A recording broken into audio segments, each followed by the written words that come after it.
कहानी के शुरुआत में हम सैम नाम के एक आदमी को देखते हैं जो अपनी गाड़ी से बाहर निकलते ही एक शॉप के अंदर पहुंच जाता है ताकि खाने के लिए कुछ सामान खरीद सके। और होता भी ऐसा ही है क्योंकि सैम अपने बच्चों के लिए खाने का सामान लेते ही काउंटर पर पहुंच जाता है जहां का कपल शहर में मौजूद हालात की न्यूज़ सुन रहा था, जिन्हें बिल्कुल भी पता नहीं था कि अब हमारे साथ क्या होने वाला है, क्योंकि उन्हीं के अपने शहर में ही सफेद से एक म्यूचुअल राइट जमीन की तरफ आ रहा था जिसके बारे में उसकी फैमिली को तो बिल्कुल भी पता नहीं था। हालांकि वो सब एक प्लेग्राउंड में अपने बेटे के साथ खेलने के लिए आए हुए थे जिसका आज के दिन ही बेसबॉल मैच था। और सैम खुद भी उसी वक्त अपनी बेटी रीगन के साथ बातों में लग जाता है जो बचपन से ही कुछ बोल नहीं सकती थी, जिनके साथ सैम का अपना दोस्त एमिड भी शामिल था। और सभी एक साथ मार्कस की गेम देखने में लग जाते हैं जो हर बाल को मिस करता जा रहा था। लेकिन आखिर में उसे भी सफेद से आने वाली शिप के बारे में पता चल जाता है जिसे देखकर सभी लोगों के होश उड़ जाते हैं, क्योंकि ये वही शिप थी जिसके अंदर एलियन जमीन की तरफ आ रहे थे। होता भी ऐसा ही है जिसको देखते सैम भी अपनी फैमिली को साथ लेकर घर की तरफ जाने लगता है जहाँ पर पूरे के पूरे ग्राउंड में भगदड़ मच चुकी थी। ये भी रीगन को साथ लेकर बस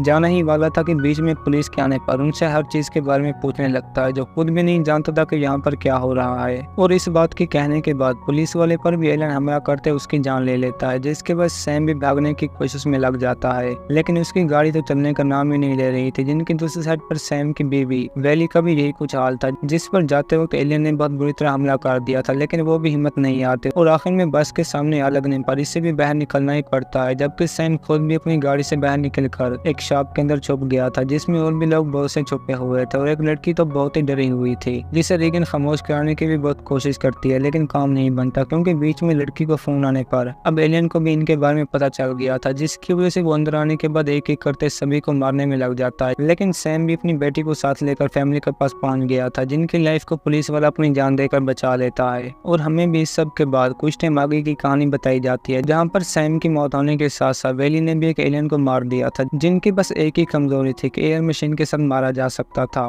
और वैली भी इस बात का फायदा उठाकर अपने घर से कुछ जरूरी सामान लेते आगे की तरफ निकल पड़ती है ताकि किसी और जगह को ढूंढ सकें, जिसके बारे में रीगन ने पहले से ही जानकारी निकाल ली। तो ये सभी भी उसी की तरफ एक साथ बढ़ना शुरू कर देते हैं, जिनका घर भी अब पूरी तरह से एलियन के साथ लड़ाई में जल चुका था और अब तो इन्हें सामना भी हर कदम पर खतरे का करना था, जिसकी परवाह किए बगैर बस एक साथ आगे की तरफ जाने लगते हैं। और इन्होंने तो उस जगह को भी ढूंढ लिया था जहाँ पर आग जल रही थी। लेकिन सबसे बड़ा मसला तो अब था जहाँ पर मोम आगे जाते एक ट्रैप में फांस कर बोतल के साथ शोर मचा देती है, जिसके बाद तो आप जानते ही हैं कि एलियन इनके साथ क्या करने वाला था। और कुछ टाइम के बाद आवाज सुनते एलियन पहुंच भी जाता है, जिससे बचने के चक्कर में मार्कस का पाउंड भी एक ट्रैप के अंदर फंसकर बहुत बुरी तरह जख्मी हो गया था। लेकिन बीच में रीगन रेडियो चलाता ही अपनी एयर मशीन की आवाज से एलियन को रोकने में कामयाब हो जाते हैं। और ऊपर से मॉम ने गन के साथ उसको मार भी दिया था, जिस सबको देखकर ऊपर बैठा आदमी भी हैरान हो जाता है कि इन्होंने ये काम किस तरह किया। और इसी वजह से दूसरे एलियन को सामने देखने पर सभी बच्चों और मॉम को अपने साथ लेते घर की तरफ जाने लगता है, क्योंकि वो खुद भी मरना नहीं चाहता था, जिसकी वजह से आखिर में सभी को एक साथ ले जाकर टनल में छोड़ जाता है जहाँ पर खाने पीने के अलावा सबसे बड़ा मसला था ऑक्सीजन का। लेकिन वही ने भी अपने बच्चे के लिए सिलेंडर साथ रखा हुआ था, जिसके बाद वो फिर भी इन्हें यहाँ से जाने का कह रहा था, जो कोई और नहीं बल्कि था भी सैम का अपना ही दोस्त। लेकिन आखिरकार सैम की मौत का सुनते उनकी बात मान जाता है और ये फैमिली भी इस सब के बाद अपने बेटे की बेंडरी में लग जाती है, जहाँ पर मार्कस को तकलीफ तो बहुत ही हो रही थी, लेकिन टनल में आने से आवाज बाहर नहीं जा रही थी। लेकिन रीगन अपने भाई को तकलीफ में देखते ही हेडफोन कानों में लगा देती है ताकि वो रेडियो के साथ कुछ आवाजें सुन सके, जिनकी मॉम तो पहले से बुरी परेशानी में थी। और एमिड भी उसे अपनी बीवी के बारे में बता देता है जिनकी एलियन के हमले में जान चली गई थी। लेकिन सबसे बढ़कर रीगन को इस बात का यकीन था कि वो किसी तरह करते अपनी लाइफ बचा लेंगे। बस मॉम को तो मजाक ही लग रहा था। लेकिन मार्कस भी उसी बीच रेडियो से कुछ आवाजें सुनकर जाग जाता है जिसमें कम लहर वाला म्यूजिक लगा हुआ था। और एमिड से पूछने पर मालूम होता है कि ये पिछले कई महीनों से चल रहा है और वो इसे बस समझ भी रेडियो की खराबी रहे थे। लेकिन ऐसा बिल्कुल भी नहीं था, क्योंकि रीगन जानती थी कि हमारे अलावा और भी बहुत से लोग जिंदा हैं जिन्होंने मदद के लिए हमें सिग्नल भेजा। लेकिन कोई भी उसकी बात पर यकीन नहीं करता, जो जानते थे कि एलियन ने किसी भी जगह को नहीं छोड़ा होगा। लेकिन रीगन को पूरा यकीन था, जिसकी वजह से रात को सोते वक्त मार्कस से भी इस बारे में बात करती है कि हमें उसी रेडियो स्टेशन की तरफ जाना चाहिए ताकि एयर मशीन की आवाज माइक में लगाते सभी बच्चे हुए लोगों की जान बचा सकें। लेकिन मार्कस डरे होने पर उसकी बात को बिल्कुल भी नहीं मानता और ऊपर से रुकने वाली रीगन भी नहीं थी, जिसकी वजह से सुबह अपना सामान लेते ही अकेली रेडियो स्टेशन ढूंढने के लिए निकल पड़ती है, जिसने अपने पीछे एक लेटर भी लिख दिया था जिसे मार्कस मॉम को दिखाते और भी परेशान कर देता है, जो बिल्कुल बिल्कुल भी नहीं चाहती थी कि मेरी बेटी को कुछ भी नुकसान हो, और इसी वजह से एमिट को रेगन के पास जाने का कहती है ताकि वो उसे वापस लेकर आए, जिसकी बात मानकर ये भी उसी की तरफ निकल पड़ता है, जो अब एक ट्रेन के करीब पहुंच चुकी थी, जहाँ पर अंदर जाते चारों तरफ लाशों के सिवा कुछ भी नहीं था, और उन्हीं में से कुछ को पार करते रेगन जो ही एक रूम से फर्स्ट एड किट उठाने लगती है तो बीच में एक पुतले से डरकर इससे भी बहुत सारा शोर पैदा हो जाता है, जिसके नतीजे में एलियन भी ट्रेन के अंदर पहुंच चुका था। लेकिन रेगन के पास भी माइक और रेडियो मौजूद था, जिसे वो ऑन करते एलियन को रोक भी लेती है, लेकिन फायर करते वक्त निशाना मिस होने पर एलियन भी रेगन को बस मारने वाला था कि बीच में एमिट आते उसकी जान बचा लेता है, जिसे रेगन ने कभी ख्वाब में भी इमेजिन नहीं किया था। और इसी के साथ दोनों ट्रेन से बाहर निकलने के बाद सामने मौजूद एक घर के अंदर पहुंच जाते हैं, जहाँ पर एमिट तो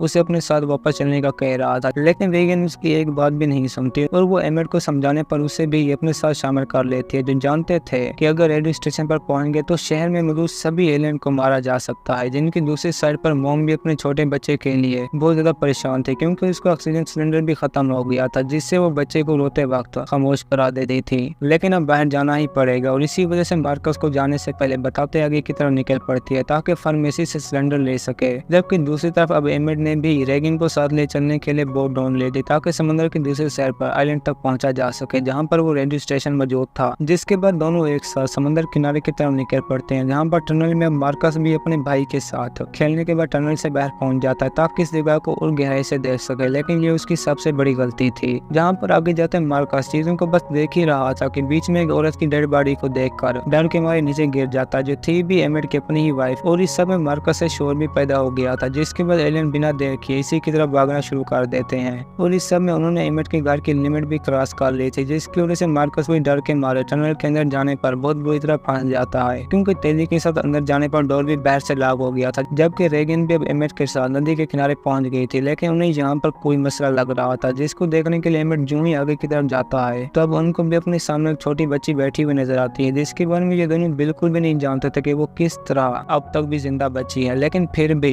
करीब जाने पर एमिट जो ही उसके साथ बातें करने लगता है तो लड़की भी उसके गले में मछली वाला जाल डालते अपने लोगों के पास पहुंच जाती है, जहाँ पर और भी लोग मौजूद थे जिन्होंने सामने आने पर रेगन को भी पकड़ लिया था। जिसके बाद एमिट के जाल में बंदे होने पर आवाज भी पैदा हो रही थी, जिन्होंने तो अब रेगन का सारा सामान भी ले लिया था ताकि उसे खुद के काम लगा सके। और दूसरी तरफ मॉम भी फार्मेसी में जाने के बाद अपनी जरूरत का सामान लेते जो ही वापस आ रही थी तो एलियन के आवाज सुनकर उन्हें भी मालूम हो जाता है कि मेरे बच्चे बहुत बड़े खतरे में हैं, जिसकी वजह से अंदर आने के बाद अपनी गन के साथ सिलेंडर की मदद से एलियन को जला भी देती है। लेकिन सिक्योरिटी के लिए वाटर पाइप होने पर उसकी जान बच जाती है, जिसका बेटा भी अब टनल में ऑक्सीजन न होने पर छोटे भाई के साथ सिलेंडर शेयर कर रहा था, जिनकी मम अंदर जाने के बाद दोनों बच्चों की जान बचा लेती है। और अब तो एमिट भी पानी में कूदने के बाद रेगन की जान बचाते बाहर पहुंच जाता है, जिन्हें मालूम हो गया था कि ये एलियन पानी में बिल्कुल भी नहीं तैर सकते, और इसी वजह से रेगन भी एमिट के साथ एक बोट में बैठकर आइलैंड की तरफ रवाना हो जाती है, जहाँ पर रास्ते में एलियन भी एक बोट के अंदर जिंदा हालत में बैठा हुआ था, जिसकी खबर इन दोनों को तो बिल्कुल भी नहीं थी। जो आइलैंड पर पहुंचने के बाद सभी लोगों को